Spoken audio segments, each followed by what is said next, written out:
de la crisis que estamos viviendo. Huracanes, terremotos, incendios, pandemia. Necesitamos un mensaje a nuestro corazón. Ministerio al pequeño rebaño. Reciban un saludo de parte de su amigo el pastor Miguel Tirado. Hoy vamos a dialogar acerca del capítulo 4 del libro El deseado de todas las gentes. Este capítulo se titula Un Salvador os es nacido. Y me acompaña... Les habla el pastor Orlando González y les invito a elevar una palabra de oración. Eterno y amado Padre, danos el gozo hoy de sentir tu presencia en nuestra vida. Y al meditar en ti, tu gracia, tu amor, inunde nuestro corazón y podamos sentir esa renovación que viene del cielo. Gracias por bendecirnos. En el nombre de Jesús. Amén. Amén. El Rey de Gloria se rebajó a revestirse de humanidad. Tosco y repelente fue el ambiente que le rodeó en la tierra. Su gloria se veló para que la majestad de su persona no fuese objeto de atracción. Rehuyó toda ostentación externa, las riquezas, la honra mundanal, la grandeza humana no pueden salvar a una sola alma de la muerte. Jesús se propuso que ningún halago de índole terrenal atrajera a los hombres a su lado. Únicamente la belleza de la verdad celestial debía atraer a quienes le siguiesen. El carácter del Mesías había sido predicho desde mucho antes en la profecía, y él deseaba que los hombres la aceptasen por el testimonio de la palabra divina. Los ángeles se habían maravillado del glorioso plan de redención. Con atención miraban cómo el pueblo de Dios iba a recibir a su Hijo, revestido con el manto de la humanidad. Vinieron los ángeles a la tierra del pueblo elegido. Las otras naciones creían en fábulas y adoraban falsos dioses. Pero los ángeles fueron a la tierra donde la gloria de Dios se había revelado y había resplandecido la luz de la profecía. Vinieron sin ser vistos a Jerusalén. Se acercaron a los que debían exponer los sagrados oráculos, a los ministros de la casa de Dios. Ya había sido anunciada al sacerdote Zacarías la proximidad de la venida de Cristo. Mientras servía ante el altar, ya había nacido el precursor y su misión estaba corroborada por el milagro y profecías. Habían cuidado las nuevas de su nacimiento y del maravilloso significado de su misión. Y sin embargo, Jerusalén no se preparaba para dar la bienvenida al Redentor. Los mensajeros celestiales contemplaban con asombro la indiferencia de aquel pueblo a quien Dios llamara a comunicar al mundo la luz de la verdad sagrada. La nación judía había sido conservada como testigo de que Cristo había de nacer de la simiente de Abraham y del linaje de David. Sin embargo, no sabía que su venida se acercaba. En el templo, el sacrificio matutino y vespertino señalaban diariamente al Cordero de Dios. Sin embargo, ni aún allí se habían hecho los preparativos para recibirle. Los sacerdotes y maestros de la nación no sabían que estaba por acontecer el mayor suceso de los siglos. Repetían sus rezos sin sentido y ejecutaban los ritos del culto para ser vistos de los hombres. Pero en su lucha por obtener riquezas y honra mundanal, no estaban preparados para la revelación del Mesías. Y la misma indiferencia reinaba en toda la tierra de Israel. Los corazones egoístas y amantes del mundo no se conmovían por el gozo que embargaba a todo el cielo. Solo unos pocos anhelaban ver al invisible. A los tales fue enviada la embajada celestial. Hubo ángeles que acompañaron a José y María en su viaje de Nazaret a la ciudad de David. El edicto de la Roma imperial para empadronar a los pueblos de sus vastos dominios alcanzó hasta los moradores de las colinas de Galilea. Como antaño, Ciro fue llamado al trono del imperio universal para que libertase a los cautivos de Jehová. Así también Augusto César hubo de cumplir el propósito de Dios de traer a la madre de Jesús a Belén. Ella era del linaje de David, y el hijo de David debía nacer en la ciudad de David. De Belén había dicho el profeta: saldrá el que será el Señor de Israel, cuya procedencia es desde el principio, desde los días de la eternidad. Pero José y María no fueron reconocidos ni honrados en la ciudad de su linaje real. Cansados y sin hogar, siguieron en toda su longitud la estrecha calle, desde la puerta de la ciudad hasta el extremo oriental, buscando en vano un lugar donde pasar la noche. No había sitio para ellos en la atestada posada. Por fin hallaron refugio en un tosco edificio que daba albergue a las bestias, y allí nació el Redentor del mundo. Sin que lo supieran los hombres, las nuevas llenaron el cielo de regocijo. Los seres santos del mundo de luz se sintieron atraídos hacia la tierra por un interés más profundo y tierno. El mundo entero quedó más resplandeciente por la presencia del Redentor. Sobre los collados de Belén se reunieron innumerables ángeles a la espera de una señal para declarar las gratas nuevas al mundo. Si los dirigentes de Israel hubieran sido fieles, podrían haber compartido el gozo de anunciar el nacimiento de Jesús. Pero hubo que pasarlos por alto. Dios declaró: derramaré aguas sobre el secadal y ríos sobre la tierra árida. Resplandeció en las tinieblas luz a los rectos. Para los que buscan la luz y acepten con alegría, brillarán los esplendentes rayos del trono de Dios. En los campos, donde el joven David apacentara sus rebaños, había todavía pastores que velaban. Durante las silenciosas horas de la noche, hablaban del Salvador prometido y oraban por la venida del Rey y al trono de David.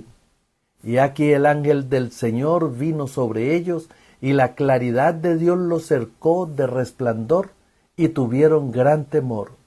Mas el ángel les dijo: no temáis, porque he aquí os doy nuevas de gran gozo, que será para todo el pueblo, que os ha nacido hoy en la ciudad de David un Salvador, que es el Cristo, el Señor. Al oír estas palabras, las mentes de los atentos pastores se llenaron de visiones gloriosas. El libertador había nacido en Israel. Con su llegada se asociaba el poder, la exaltación, el triunfo. Pero el ángel debía prepararlos para reconocer a su Salvador en la pobreza y humillación. Esto será por señal, les dijo. Hallaréis al niño envuelto en pañales, echado en un pesebre. El mensajero celestial había calmado sus temores. Les había dicho que cómo hallar a Jesús. Con tierna consideración por su debilidad humana, les había dado tiempo para acostumbrarse al resplandor divino. Luego, el gozo y la gloria no pudieron ya mantenerse ocultos. Toda la llanura quedó iluminada por el resplandor de las huestes divinas. La tierra enmudeció y el cielo se inclinó para escuchar el canto. Gloria en las alturas a Dios, y en la tierra paz y buena voluntad para con los hombres. Ojalá la humanidad pudiese reconocer hoy a aquel canto. La declaración hecha entonces, la nota pulsada, irá ampliando sus ecos hasta el fin del tiempo y repercutirá hasta los últimos confines de la tierra. Cuando el sol de justicia salga con sanidad en sus alas, aquel himno será repetido por la voz de una gran multitud, como la voz de muchas aguas diciendo, aleluya, porque reinó el Señor nuestro Dios Todopoderoso. Al desaparecer los ángeles, la luz se disipó y las tinieblas volvieron a evadir las colonias de Belén. Pero en la memoria de los pastores quedó el cuadro más resplandeciente que haya contemplado los ojos humanos. Y aconteció que como los ángeles se fueron ellos al cielo, los pastores dijeron los unos a los otros, pasemos pues hasta Betlén y veamos esto que ha sucedido, que el Señor nos ha manifestado. Y vinieron a prisa y hallaron a María y a José y al niño acostado en el pesebre. Con gran gozo salieron y dieron a conocer cuánto habían visto y oído. Y todos los que lo oyeron se maravillaban de que los pastores les decían. Mas María guardaba todas estas cosas, confiriéndolas en su corazón, y se volvieron los pastores glorificando y alabando a Dios. El cielo y la tierra no están más alejados hoy que cuando los pastores oyeron el canto de los ángeles. La humanidad sigue hoy siendo objeto de la solicitud celestial, tanto como cuando los hombres comunes de ocupaciones ordinarias se encontraban con los ángeles al mediodía y hablaban con los mensajeros celestiales en las viñas y los campos. Mientras recorremos las sendas humildes de la vida, el cielo puede estar muy cerca de nosotros. Los ángeles de los atrios celestiales acompañarán los pasos de aquellos que vayan y vengan a la orden de Dios. La historia de Belén es un tema inagotable. En ella se oculta la profundidad de la riqueza de la sabiduría y de la ciencia de Dios. Nos asombra el sacrificio realizado por el Salvador al trocar el trono del cielo por el pesebre, y la compañía de los ángeles que le adoraban por la de las bestias del establo. La presunción y el orgullo humano quedan reprendidos en su presencia. Sin embargo, aquello no fue sino el comienzo de su maravillosa condescendencia. Habría sido una humillación casi infinita para el Hijo de Dios revestirse de la naturaleza humana, aun cuando Adán poseía la inocencia del Edén. Pero Jesús aceptó la humanidad cuando la especie se hallaba debilitada por 4000 años de pecado. Como cualquier hijo de Adán, aceptó los efectos de la gran ley de la herencia, y la historia de sus antepasados terrenales demuestra cuáles eran aquellos efectos. Mas Él vino con una herencia tal para compartir nuestras penas y tentaciones y darnos el ejemplo de una vida sin pecado. En el cielo, Satanás había odiado a Cristo por la posición que ocupara en las cortes de Dios. Le odió aún más cuando se vio destronado. Odiaba a aquel que se había comprometido a redimir a la raza de pecadores. Sin embargo, a ese mundo donde Satanás pretendía dominar, permitió Dios que bajase su Hijo, como niño impotente, sujeto a debilidad humana.